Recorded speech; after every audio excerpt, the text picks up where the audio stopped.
My Seven Chakras, episode 264. It has taken me virtually 45 years to distill within the vessel of my scientific work the things I have experienced and wrote down at that time. The seven chakras, swirling vortices of energy, positioned throughout our body from the base of the spine to the crown of the head. For thousands of years, this ancient wisdom has been passed on from master to disciple. What are the functions of these energy centers? And could these chakras help you unlock your destiny and find your true purpose? Welcome to My Seven Chakras. And now, your host, Aditya Jai Kumar.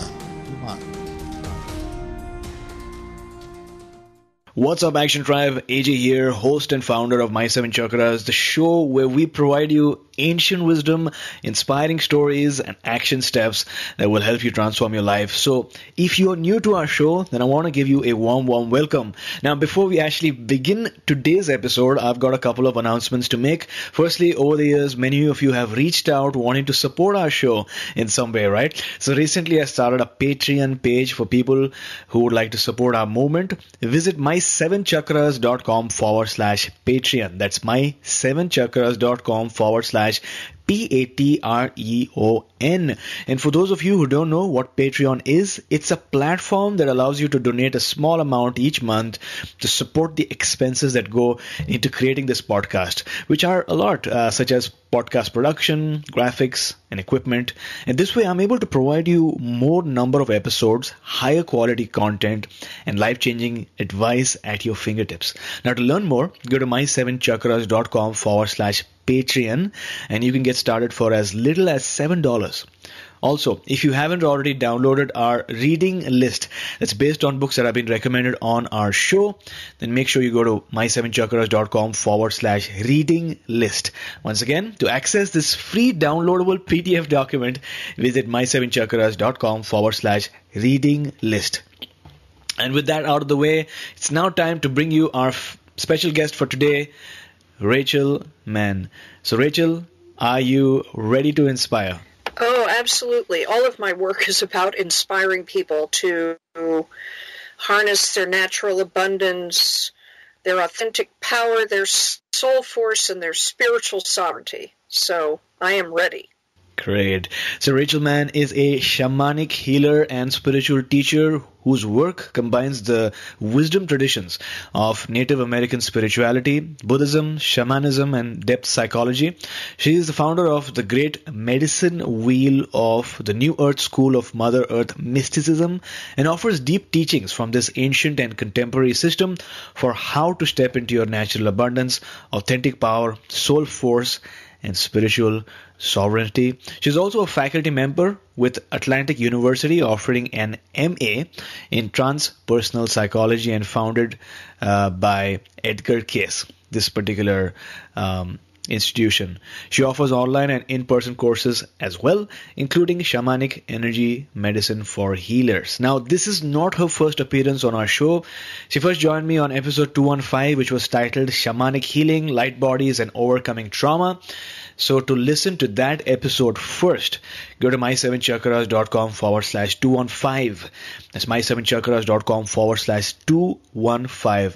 And in case you are a regular listener, you've already listened to that episode, then let's continue on our very interesting, mystical, and engaging conversation.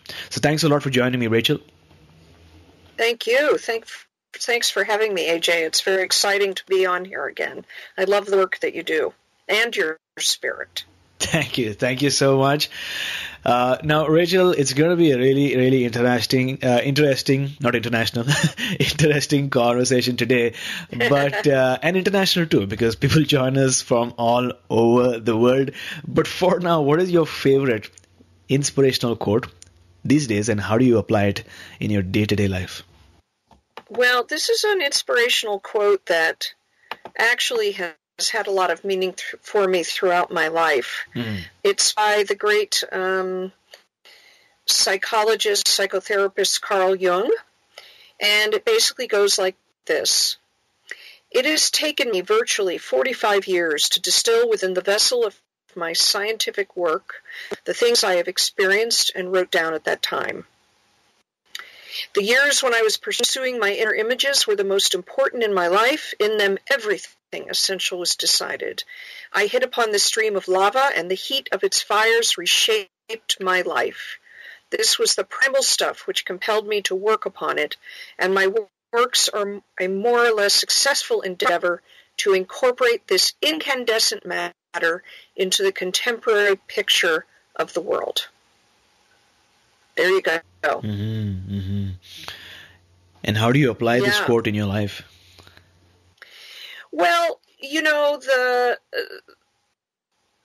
really, I became a healer and a spiritual teacher, really, in large part, as a result of walking through my own healing journey from symptoms of post-traumatic stress disorder, from having a mother who was really very troubled, probably mentally ill, and very abusive. And also, at the same time, in my academic work, I had always been very, very engaged with the question of how do human beings, respond to violence of various kinds, and then how do they survive them and recover from them. And it was kind of these two sides of myself, which in the beginning, many, many years ago, I didn't really see as being very joined together, but really ultimately all this inner exploration and healing combined with all this interdisciplinary study of, peace and violence studies and trauma studies in the academic world came together. Mm-hmm. And they were they really were the primal stuff, that I used to then, step into becoming a shamanic healer and a spiritual teacher, and to then offering this vision of ourselves that we can really, by healing ourselves, heal the world, and that we can therefore change the world. Yeah, so that's how it's important to me. Got it. So thanks a lot for sharing. Mm-hmm. Now, many of our listeners may have heard the term shaman in stories, in documentaries, in movies, and other forms of narrative. But from your perspective, who is a shaman?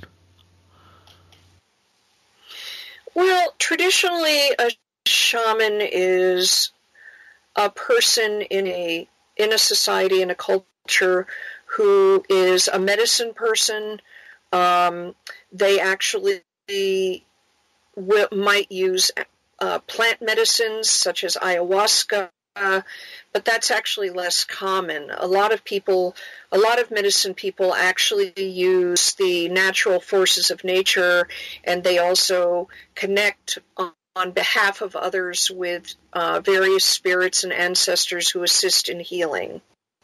Mm-hmm. The word shaman actually was coined by a man, a scholar named Mircea Eliade. He actually coined the word. He borrowed it from a Tungus-speaking people in Siberia. It was a word they used for their own medicine people. I think it may have been pronounced as something like shaman. And he used this word in a very famous book that he published. And then what happened is that the word shaman, in quotes, then got picked up by scholars of history and religious studies and anthropology and so on to have this meaning that it applies to people in these cultures who hold these roles. Got it. So thanks a lot for sharing. It's quite fascinating how the term came about, right? I didn't quite know it, but I heard Joseph Campbell sort of pronounce it, as shaman, and that sort of stuck in my head all throughout because I did read his book, The Power of the Myth, and I found it quite fascinating. And he keeps speaking about shamans and the role of archetypes in our life and the importance of dreams, and I think it's all connected, right? Because your quote was by Carl Jung, and I guess it's all interconnected. Yeah. Yes, it is. Of course, yeah. And Yeah. of course, Hillman has a very Jungian viewpoint. Yeah. Mm-hmm. He's very steeped in Jung. Got it. So, so generally, it's not considered kosher to call oneself a shaman. At least in many indigenous tribal cultures, it's more like a word that, somebody might call you that. But it does imply that you have these kinds of gifts or a particular kind of training or an ancestral inheritance that you can then help others heal. Got it. Now, in 2007, you left your tenured position as an administrator and a faculty member of the University of Virginia to become a shamanic healer. Is that correct? Yeah. So what Yes. made you, make that change?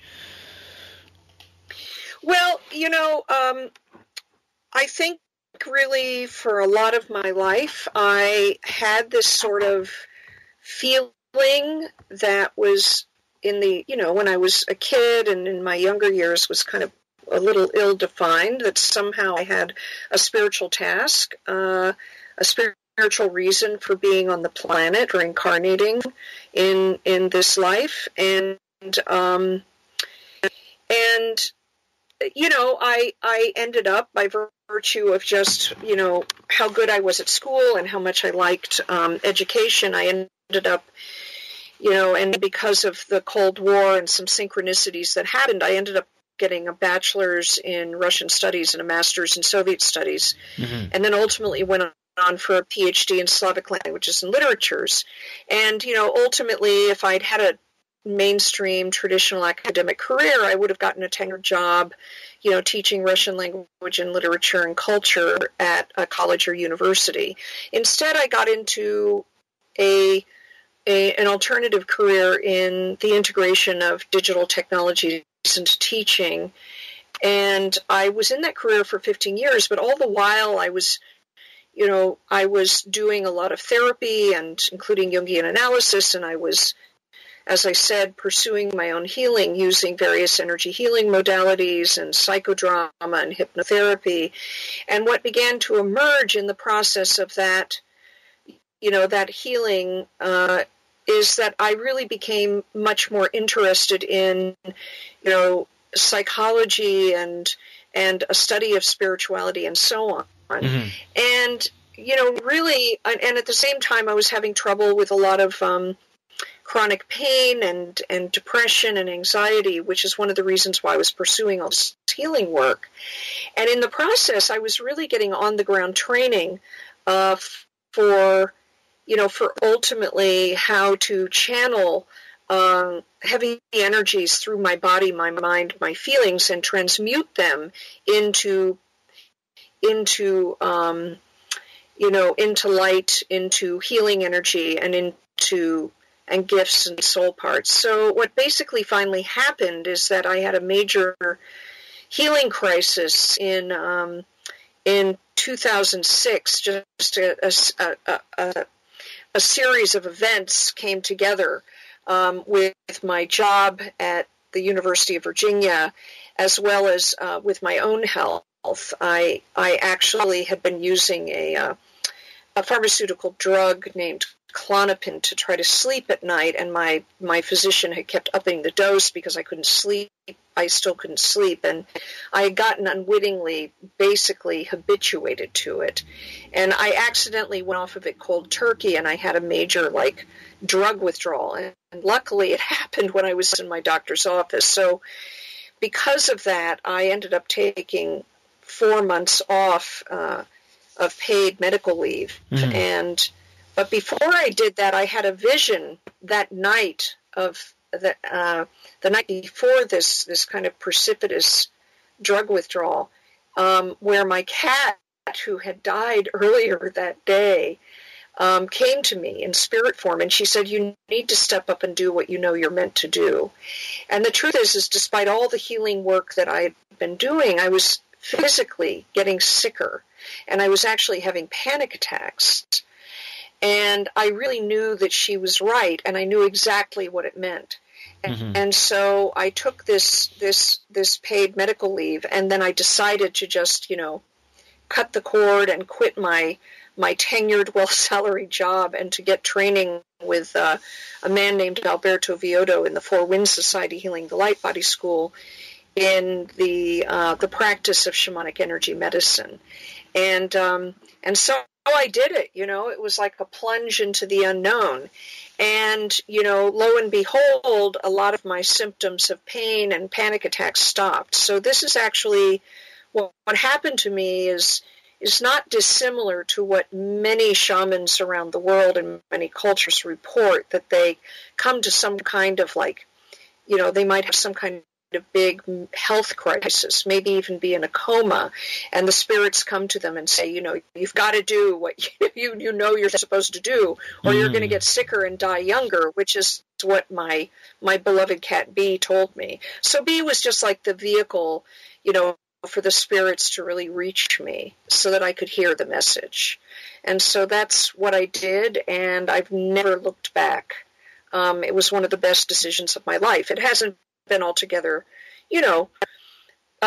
easy, to start fresh from scratch at the age of 45, and build my own work and business in the world. But I definitely am doing what I meant to do. Got it. So thanks a lot for sharing. I mean, it's just another reminder that when the universe has a plan for you, it will do whatever it takes in order to remind you and to ensure that you're able to notice and to be able to see that path that is chosen for you that you need to now embark on. So in your case, it was the healing crisis, it was the interactions that you and the people that you came across, and it was also your cat who in another dimension after death even came to you and said that, you know what, you need to do what you have to do. And very interestingly, you experienced healing after you took those steps and that difficult decision. Now, what are some topics that fall under shamanic studies? Oh, what are some topics? Well, I mean, I can speak more to the topics that I myself teach. Sure. So as you shared, I founded the Great Medicine Wheel School of Mother Earth Mysticism, and what I did is I integrated these several streams in my life, which included shamanism in the West and Buddhism, particularly Vipassana Buddhism, which I've also studied very deeply for really all of my adult life, and Native American spirituality. I started studying with my teacher, my Cherokee teacher, the Venerable Dani Oahu, about almost 30 years ago, and then also depth psychology. And so I call it the School of Mother Earth Mysticism because I really fundamentally think that shamanism is a mystical path. And what I mean by mysticism is this deep and profound awareness of the spirit of all that is within, through, and around all things, and that we each have an ability on a personal, individual level to connect to spirit. We don't really need any intermediaries. So, one of the main vehicles for my teachings is the medicine wheel, which is this beautiful map that gives us the four basic dimensions of life, which is the body, the mind, the emotions, the soul, and the spirit. And the medicine wheel is like a map through mother life.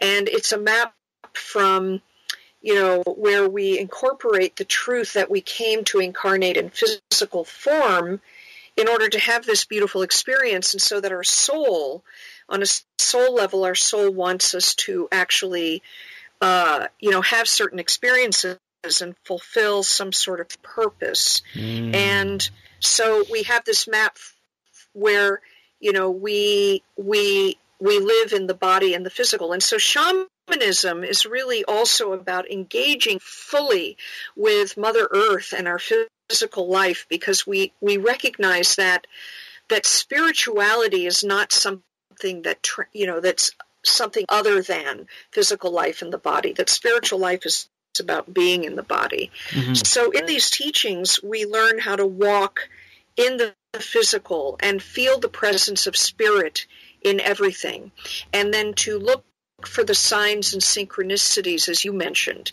in the outer world and in nature. And we also then go down into, our deep self, which shamanism calls the lower world, or our subconscious, in order to befriend our shadow. Yes. And to meet the wounds within us. And then we find the soul's purpose and harness our highest destiny, and then we step into our spiritual sovereignty, because ultimately shamanism is all about the fact that we have free will and we can co-create with spirit the life that we wish to dream into being in the future. So these are kind of the 4 basic principles of the work that I do in my own life and that I teach, and that is really common to shamanism as it's taught in the Western world, although the maps may be slightly different. Got it. So thanks a lot for sharing. Now, I mean, I love that you explained it that way, because I think deep down, each of us is familiar with that notion or that feeling that there's more to life than what we're currently experiencing, right? And that there is this journey that you need to take in life that goes beyond the familiar into the unfamiliar, into the darkness, like you said, and to befriend that darkness, and that whether we're going physically to a place or whether we're going deep down within our subconscious mind, and to uncover for ourselves and bring that truth back to us, and then in the process become a transformed human being, right? Yeah, you've put it really, really well. You've summarized it really well, AJ. Mm-hmm. Got it. Now, I think. Please go ahead. No.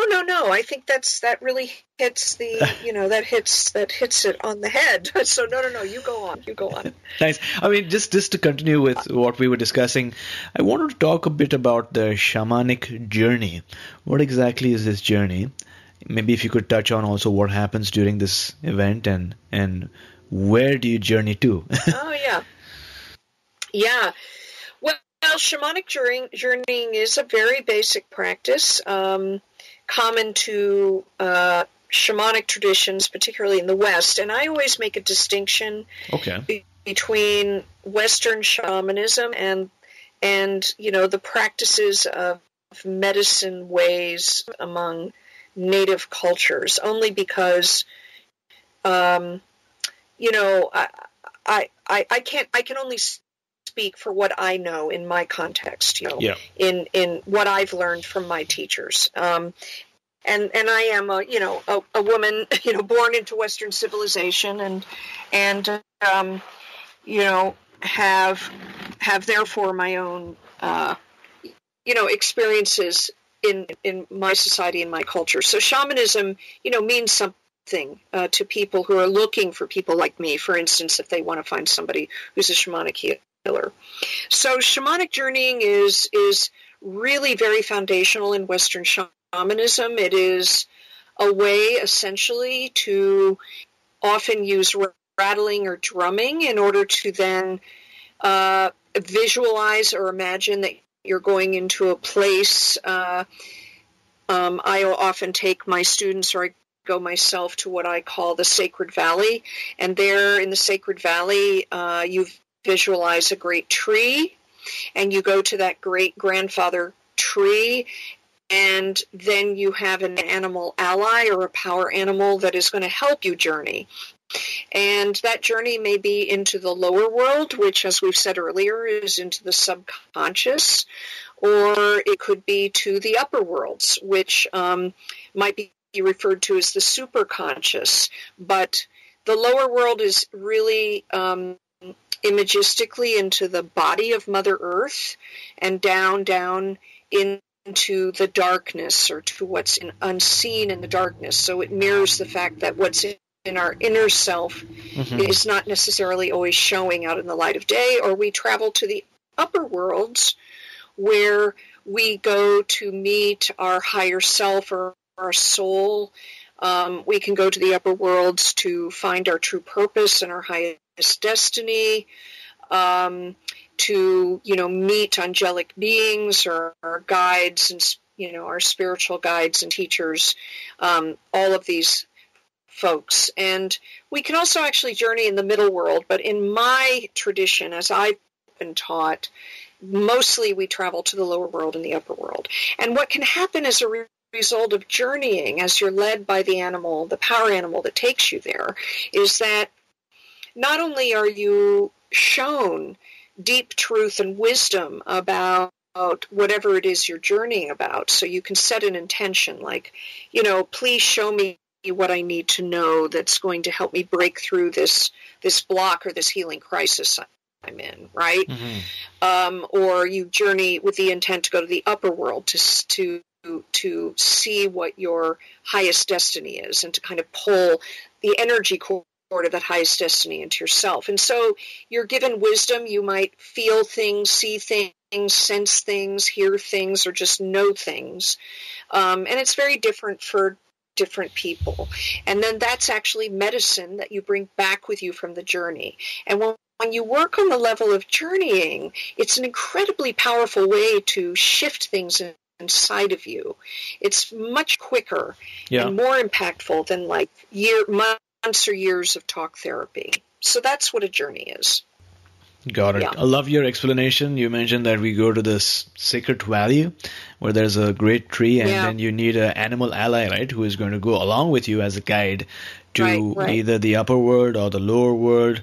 Now, have you ever thought about this, this sacred valley? Where is this? Is this a quantum field, or have you ever given any thought in regards to where this is? Yeah. Well, I'm not very apt to use scientific terms, although, sometimes I think, I should dig more deeply into that arena so that I can map this process that's so important to me in my spiritual journey to, the emerging understandings in science. But, from the point of view, the shamanic point of view, is that we live in a holographic, multidimensional, in holographic, multidimensional multiverses. It's like, all of everything is just consciousness, and consciousness seeks experience and seeks expression. Yeah. And so, we might say that going to the sacred valley is an act of imagination, and maybe it is initially. But in the shamanic sense, what we know is that anything that we visualize then is created in form in this holographic matrix of reality. And so it is a place that actually we do go to.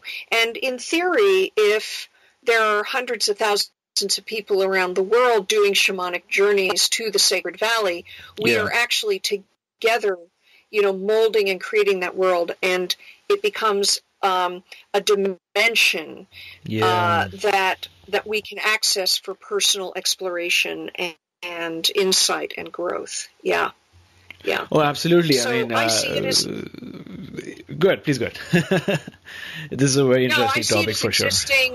I see it as existing both inside us. In other words, it is everything that's inside is outside, right? So, and of course, in the oneness of creation, there is no inside and outside. But, we also as human beings have to have a map, to find our way through this swirling, ever expanding, creative matrix of reality, that's always, it's like in Buddhism, it talks about forms arising and forms disappearing, and it's like, everything is being dreamed all at once. Yeah. Mm-hmm. Well, absolutely. And I also like the idea that you said that each and every time somebody is dreaming or imagining the sacred valley or the great tree, with our intention and with our attention, we're actually co-creating this new field, right? And who knows, maybe in the future, we might be actually able to send people on journeys. I don't know. This is just a thought, because it's powerful that we are actually creating such a dimension, so to speak. And also, when you said that our consciousness seeks experience, what came to my mind was a conversation that I heard about when Joseph Campbell also said, right? He said that maybe we're not seeking the meaning of life, but what we're really seeking is the experience of being alive, right? Because like you said, consciousness seeks experience, and not just the intellectual understanding of life, but actually to know without a shadow of a doubt what it means to be alive. So thanks a lot for sharing. Now you spoke about the sounds, the various sounds that are involved in a shamanic journey, like drumming and the rattling and maybe the chanting. They play an important role in shamanism, right? So talk to us about the sacred sound and song and how they help in the process. Yeah, well, sacred sound and song is really, really central to my practice. And in fact, in my shamanic healing practice, a very core part of that practice is singing and chanting, rattling and drumming. And this was not something I was really trained to do explicitly, or really not at all when I was studying in the Four Winds Society. It was actually something that came to me as I started my practice. Drumming, of course, is in Western shamanism is considered very important. In fact, the anthropologist turned shaman Michael Harner actually founded his whole core curriculum, what he called core shamanism, on the idea that if you go to cultures around the world who have medicine, shamanic type medicine traditions, that they often use this syncopated rhythm in order to shift perception, to shift yourself or to shift others into a trance state. Yeah. And in so doing, to then access other dimensions, right? And you can also use a rattle for the same purpose. In my understanding, and then when I was studying directly with Venerable Tahani Oahu, my Cherokee teacher in the 90s, her tradition is filled with beautiful sound and song, and I carried away from that a really deep connection to the Cherokee heart chant. And then what happened is that as I said before, as I started to do my healing work with individuals, I began to feel the impulse to sing the song to them. Yeah. And what it does is it opens up the vibration of the heart. So sound is vibrational. And with chanting, I can do a chant like, hey, I, oh, which is always also from Venerable Tahani, which is calling up the energies of creation, these raw energies, life force, the energies of creation that then are opening up the pathways, the channels within the body, the mind, the feelings, the light garment, the light body, and beginning to help break up the heavy energies. Right. And then, so sound and song is very important in shamanic practice in the West. Yeah. And I use it fully. Mm-hmm. Yeah, somehow I feel that, there are certain, I guess, techniques or certain practices that are used, like sound, which have a very direct effect on our healing, right? Sometimes, I guess, visualization is difficult for some people, but when it's sound, it's a very natural way for someone to receive healing, as well as scents, right? Scents and aromas, and then you have essential oils, and people are able to experience healing that way. Yes. And light also, right? These days they say that they've got different types of light, and they, I guess, point the light at different chakras within your body, light healing, and that works as well. Yeah, of course. Now, in my practice, yes, I use a lot of scent, white sage, which is very common among Native North Americans, and Palo Santo from from a tree in the Andes of Peru. It's a very sweet incense. And light comes in the sense of that light will come in. As I say the prayers over the client, I'm calling in light from the different dimensions. Yeah. So definitely light, scent, sound, song. Oh, yeah. What I love about shamanic practice is you can draw all these different tools in. And I also, these are things that are not just used in healing, but in ceremony. Yes. And, in ceremony, which I do a lot of, we do a lot of earth-based ceremony in my classes, and, we also dance. We dance in an earth wheel that we have built out of stones on the earth, an earth medicine wheel. And so between movement, dancing and song and chanting and drumming and prayer, we open up this incredible container of light where all the beings from other dimensions and other worlds, can interact with us and help us shift and transform our energy.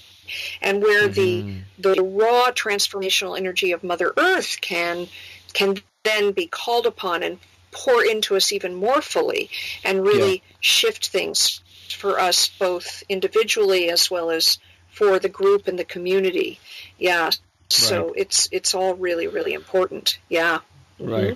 I like that you mentioned dance, because I was having a conversation a few weeks back with someone who does sound healing using the didgeridoo. The instrument that they tend to use. Oh, yeah. Many places across the world, especially Australia. And, he does, he does healing work with especially people in the West and people in cities, and helps them heal using sound. But when I asked him about the people, the Aborigines or the native people of Australia, he mentioned that, healing, the concept of healing, is foreign to them, because to them, the instrument is part of their life. And to them, life itself is a dance, right? And so there's no instance where they have to go and heal, because life is a dance. There are ups and downs, and there's a season for everything, and they know intuitively, and they just let themselves be guided into this, mystical dance. Yeah. I definitely resonate to that. I mean, and yet the truth is that it calls to mind the story that a colleague of mine who wrote a couple of books about his friendship with a Paco, or a medicine man from the Q'ero people in the Andes in Peru. And he said that when this man, Sebastian, came down from the Andes for the first time and walked in, the very congested and busy city of Cusco, he walked around and he was shocked, because he said all these people are walking around like the living dead. And that if they, and that they might need, dozens or hundreds of soul retrievals before they could really be back in balance. So in the Andean spiritual tradition, they talk about balance, and they see it as a dance between shadow and light. And, so I think that definitely I can only imagine, because I'm not indigenous, that when human beings more commonly lived close to Mother Earth and had that deep connection, that healing, it wasn't so much that you needed to heal. It was like, yes, the stages and cycles of life, and you move in and out. Whereas I think in the Western world, in the westernized world, there's been so much damage done, back through the generations, and even so much damage to the earth itself, that in fact we do have to talk about healing, because many of us are walking around, the walking wounded, or the walking dead and the walking wounded, and aren't even aware, that the wounds of their ancestors in the past are causing all this disruption in their outer life. Yeah. Right, and I love that you hit on this topic, because that was exactly my next question, which is transgenerational healing. What's the significance of it? And, if you could talk a bit more about that. Yeah, well, transgenerational healing is a topic that's very close to my heart, mostly because, in part because of my lifelong interest in why violence happens, how it happens, and how it impacts us.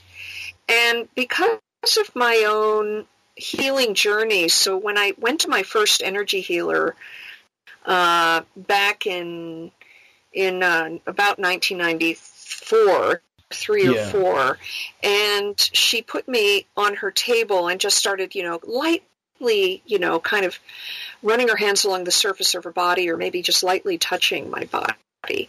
And I went into this very deep trance very quickly, and I was experiencing the death of a holy warrior on a field of battle in the Middle Ages. And, essentially under her guidance and with my own active imagination, I engaged with his consciousness. And, he was dying in great torment for many reasons. I won't go into the story here, but, and I was able to help him find peace and be released from his body.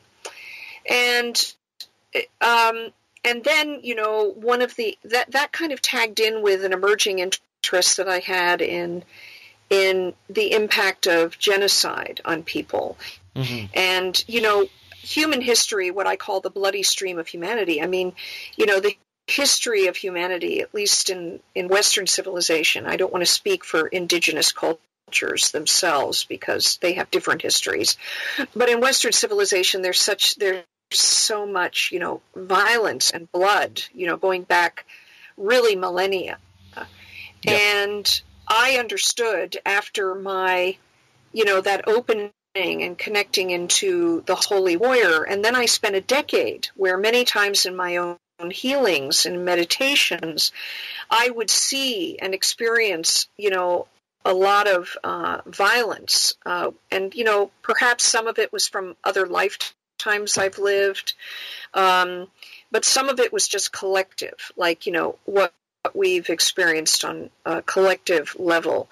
Yeah. And then was transmuting it. And so I came to really understand how unhealed traumas from the past, and it can even be, so many generations back, it's beyond memory, right? Mm-hmm. Can in fact, be impacting us in the present. And in fact, the science, this is one area of science that I've ventured into, the science of epigenetics is now saying that actually the traumas of our parents can be passed on, through in utero, in the womb of the mother. And that therefore, the impact of trauma and the imbalances it's created can be passed on transgenerationally. And I find this whole concept in science very, very interesting because really in a shamanic healing, many times when I am doing a healing for a client and I'm traveling into their deep self, their lower world, because they've got some kind of imbalance in the, in their life. And what I find there is I find imprints of woundings from their family and even from ancestors going much further back. And sometimes even from humanity as a whole. And yet now the science is saying, yes, this can happen. Now, I don't think that they realize or they're yet willing to say that, this genetic material can go back to, say, our Neolithic ancestors, for instance. But at least they're beginning to recognize that it does go back one or maybe two generations. Yeah. So, and I think that healing transgenerational wounds is one of the key components of coming into balance and harmony in ourselves. Got it. So does this happen in both ways as well? Like, for example, we talk about the trauma that is inflicted upon a collective group of people that receive the violence. And what about the other side, the other group that is inflicting, what some sort of a violence are there any karmic effects over there? Yeah, well, I wouldn't call them retribution, but sure. I mean, the great MD psychiatrist Judith Lewis Herman, who wrote a wonderful book called Trauma and Recovery, a seminal work in the field of trauma, basically said the dialectic of trauma, the dialectic of violence impacts both the victim and the perpetrator. So, yes, absolutely. So when we perpetrate violence or abuse of some kind, absolutely, that has an impact in terms of the deep psyche. Because in truth, we can't really take a life. We cannot take life. Or we cannot, do harm without it having some implications for us in our soul's journey and our personal journey in a particular lifetime. And what I mean by this is that if we are perpetrating harm, then we're harming ourselves first and foremost. Yeah. And this is why, in indigenous cultures, the taking of life was seen as something very serious that needed to be handled in a very sacred manner, because sometimes it's necessary to take life. For instance, when you take an animal's life for food. Yeah. And so absolutely so when absolutely, in terms of transgenerational harms, if you have perpetrators in your ancestral lineages, then yes, that perpetration can then manifest in the present in insidious ways. Absolutely. Got it. Yeah. Well, that is really fascinating and informative as well. I'm sure we're going to say something? No, that's okay. You go on. Mm-hmm. Got it. No, I mean, there's so much of information, so much of knowledge, so much of wisdom that you've shared today, and as well as stories. What is that one action step that you'd like to recommend for someone listening to the show right now? Oh, an action step. Well, I think the most important first action step that anybody can take is to begin to self-reflect deeply and to look at their inner self. I just think self-reflection and being willing to look into oneself to see all the goodness as well as all the weaknesses, all the strengths, all the challenges, I think that's really a first step towards becoming a real human being. And what I mean by a real human being is somebody who is awake, alive, conscious, who is not walking around, unconsciously and therefore, just in habitual routines and perhaps even doing harm to themselves and others, in subtle or overt ways. So, yeah, I think the action step is to self-reflect, be willing to look at what's inside. And when you look inside, you'll be surprised, because we often are afraid that when we look inside, that we're just going to see all this like messy, awful stuff. But what I always say is that even in the most difficult material in ourselves, the light exists. There is gold to be had. Absolutely. Yeah. So Action Tribe, to read the entire show notes for today's episode, including the inspirational quote, certain nuggets of wisdom that were shared that you may not have been able to capture right away, and the book recommendation, which is coming up soon. For all of that good stuff, go to my7chakras.com/264. That's my7chakras.com/264, which is the number of today's episode. Action Tribe, as we begin a new year, let me ask you, how would your life change if you started listening to books? Would that make you a better leader, a more conscious being, or maybe inspire you to start something new? Honestly, there's never been a better time to start listening on Audible. Audible has the largest selection of audiobooks on the planet, and now Audible members get more than ever before. Each month, they get 3 titles of their choice, 1 audiobook, 2 Audible originals, and fitness programs that they can't get anywhere else. You'll also enjoy easy audiobook exchanges, rollover credits, and an audiobook library that you can keep forever, even if you cancel. In fact, I'm currently re-listening to this amazing book called Dreams of Awakening by Charlie Morley. So if you're even mildly interested in the art of lucid dreaming and Tibetan dream yoga, then you must download this book on Audible. Get started with a 30-day trial when you go to audible.com/actiontribe or text actiontribe to 500 and listen for a change. Once again, go to audible.com/actiontribe or text actiontribe to 500. That's audible, audible.com/actiontribe or text actiontribe to 500. God grant me the serenity to accept the things I cannot change, the courage to change the things I can, and the wisdom to know the difference. This is an amazing quote by Reinhold Niebuhr. Action Tribe, here's what I found. Not everything is under our control. There are many things happening in the world right now that are not within your immediate control. And feeling that you can change everything just by yourself in a defined period of time can lead to a lot of stress and overwhelm. And you don't want that. Instead, realize that there are many things around that are within your control. Focus on taking action on those things and remember to know when to let go. And remember, no matter how hard the situation is currently, that you have the power to overcome this and come out victorious. So Rachel, talk to us about going through a major life challenge, maybe one particular challenge that you have experienced, and how did you overcome it? Yeah, well,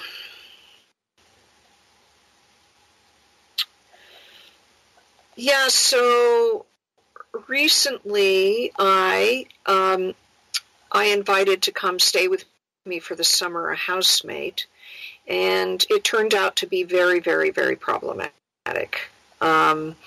And I came to a point after a couple of months when I knew that, the arrangement needed to end. But when I asked her to leave, just based upon saying, I needed, my house to myself for my health and for my work, she refused to leave. And so then I had to kind of, become a little more forthright and to try to get her to leave, and she still refused. So as a result of this, because of the tension in the household, I decided to just, leave for a month, because I gave her a month's notice, which is what the law required, and, to go and stay with friends and travel. And, needless to say, even though I was spending good time with friends and having some fun, it was also really hard, to be out of my home for a whole month, and especially, not under the best of circumstances. So, so what I did is I really reached for my tools. I did my grounding meditations that I teach in my classes. I did prayer work. I have a mesa or a medicine bundle, and there are certain things that you can do with a mesa or medicine bundle by throwing the stones in the mesa to shift the energies. I went and danced in the earth wheel to kind of shake off, my anger and frustration and stress and so in any healing crisis I have, I have so many rich and powerful tools in my medicine basket that I can use to keep myself balanced and to, as I said, clear or shake off, heavy patterns in thought and emotions. And, ultimately what happened is that she finally left, after a month when I asked her to, and I was able to come home. And of course, then I stepped up to do kind of my inner reflection of what was the meaning of this, what is it, how is it that I created this, were my actions towards her in balance or not, and what was the lesson in this for me, so that I would, maybe in the future, notice the red flags or something, sooner, right? And so I think that really in life, we go along in life, and as you said, not everything is within our control, but and sometimes I think our soul orchestrates certain experiences so that we really get the point, like, oh yeah, it's like, maybe I really don't need to have anybody living with me, maybe I really need to be in my spiritual sovereignty and in my own space and in my own, my own truth, Yeah. And so I think that basically that's kind of a story of how I worked with the system and the tools that I have in my own medicine basket to get me through something that was, stressful. Yeah. Wonderful.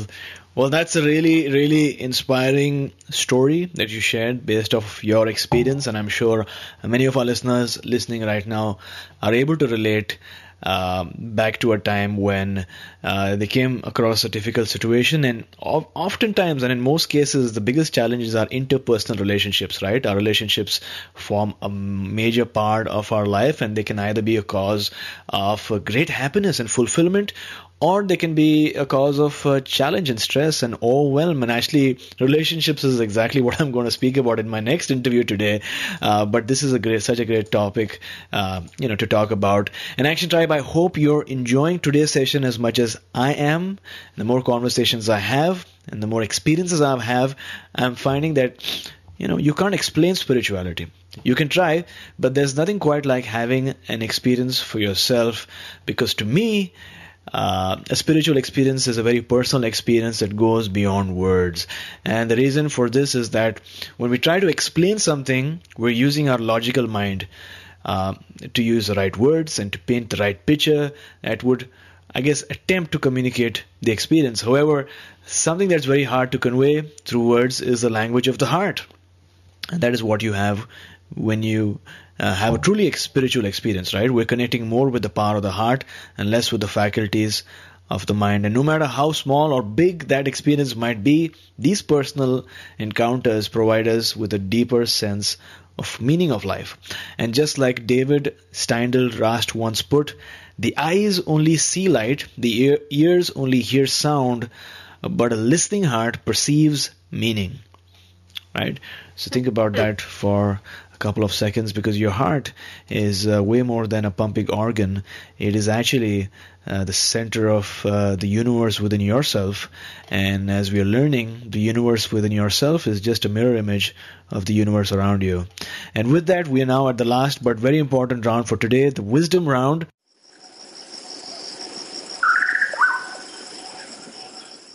So Rachel, what is the best piece of advice that you've received ever?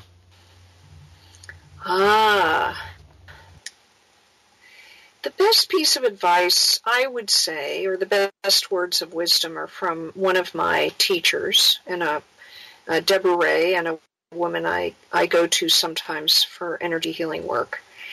And, one of the things that I've found in my healing journey is that, while definitely it is true that I've healed a lot in myself. I mean, I wouldn't be sitting here doing this interview with you and doing the work that I'm doing if I hadn't healed a lot of the trauma, from that, that was caused by, my relationship with my mother. But, it is also true that it's like, the spiral, the onion, we're peeling away the layers of the onion. And as we do that in our journey, I see ourselves as getting more and more closer to, we're getting more refined and closer to the essence. So there's actually two words of wisdom that I want to offer. So one of the things that Deborah has said to me is that, it's important to remember that no matter how much we've worked on our healing and transforming our wounds, that sometimes when we get under conditions of stress, that kind of, there might be some areas of vulnerability in us, that are kind of there. It's sort of like the wound heals and it is healed over, but it's sort of like if you injure your knee, right? And then your knee heals, but you find yourself kind of banging your knee, over and over again, right? And that we have to have compassion for ourselves because, and that each time that happens, that something gets stimulated in us, it is an opportunity to change. And the other words of wisdom come from the Cherokee teacher Black Bear, who lived 350 years ago, and who was channeled by one of my colleagues and teachers, Christopher Beaver, and one of my dear friends, Sue Wolf, is a student of Black Bear's and also teaches his shamanic system. And apparently Black Bear said, I heard him say this in an audio recording when Christopher was channeling him, that it took him something like 86 years to figure everything out, and then he died 2 years later. And I find that to be very comforting, because it's like, here was this wise and powerful medicine man, who had the power to actually then come through in this time, in the 20th and 21st centuries, through another human being. And, here he was saying, I didn't have it all figured out, and it kind of helps let us off the hook, because I think in our society and in many areas of the world, we're so hard on ourselves, and when we're on a spiritual path, we think like, I should have it all figured out now, and I should be in the light all the time, or in my heart all the time. And what you said about the heart is beautiful. And the truth is that in the dance of mother life, we're going to get knocked off, from time to time. Sometimes from things that are seemingly, at least in the physical world, beyond our control. So it's those two things that I hold on to. Yeah. Got it. Thanks a lot for sharing. Now, if you could turn back time and spend 1 hour with any person, dead or living, who would it be? Oh. And this is a rapid fire round, so it could be quick. I know. I would love actually to have met this Cherokee teacher, Black Bear. I've only just started in the past couple of years to become aware of him through my friend Sue that I mentioned. And I just think that it's, he's amazing and his teachings are amazing. So if I could go back, I would definitely go find him. Wonderful. Now, what is that one thing you do in the morning or in the evening before sleeping that has really improved the quality of your life? Well, I go out with my tea. I live on a beautiful farm called Bliss Point Farm, north of Charlottesville, Virginia, and I go out with my dog and I sit on a chair with my back to the barn and looking out at a beautiful field and a mountain. And I connect with the energy of Mother Earth, and that field changes every day. Sometimes there's things that happen that are awe-inspiring. And then what I do is I relax my mind, I connect to my heart, and I just open up in my awareness, and I send my grounding cord down into the earth.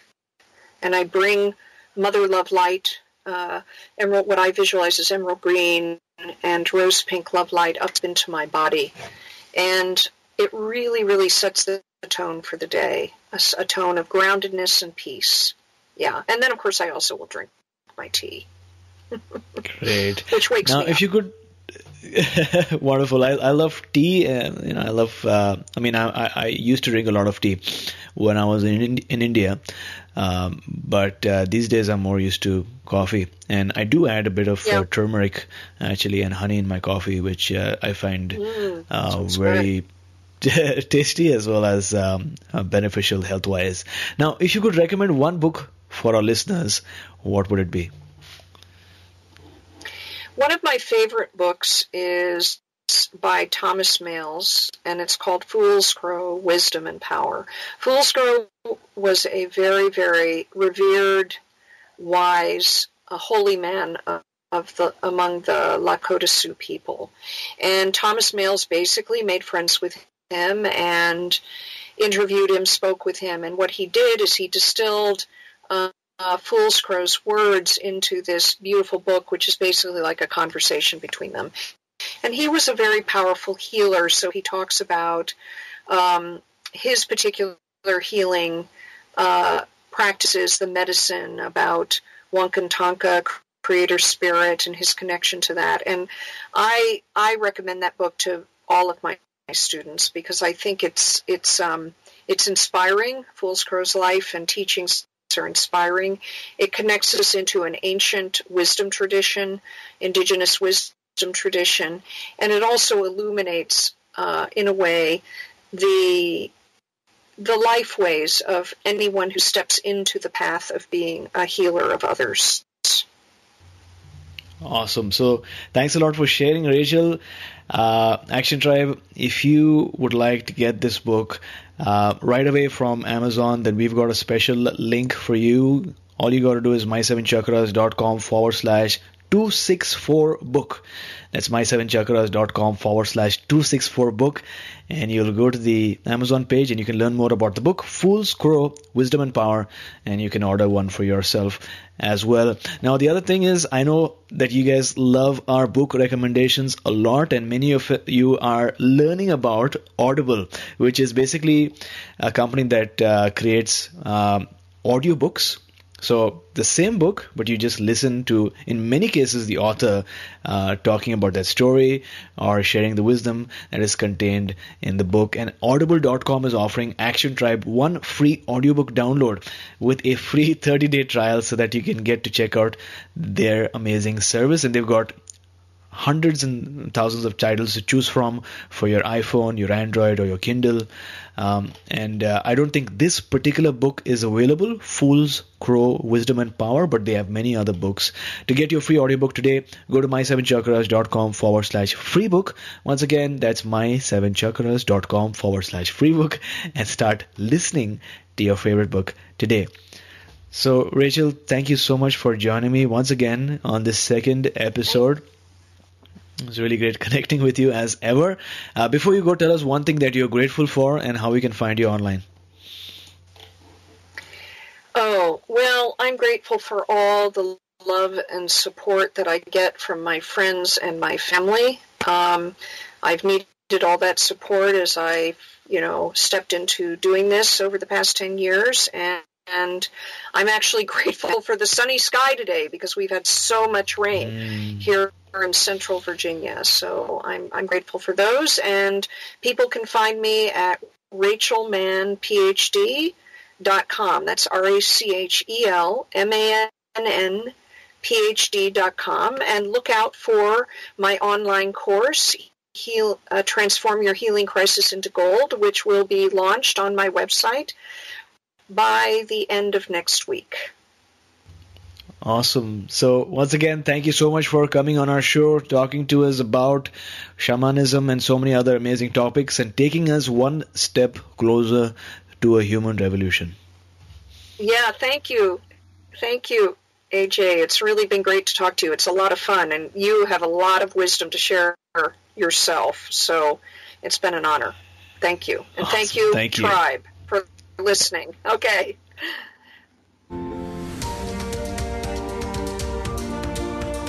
You were listening to My Seven Chakras.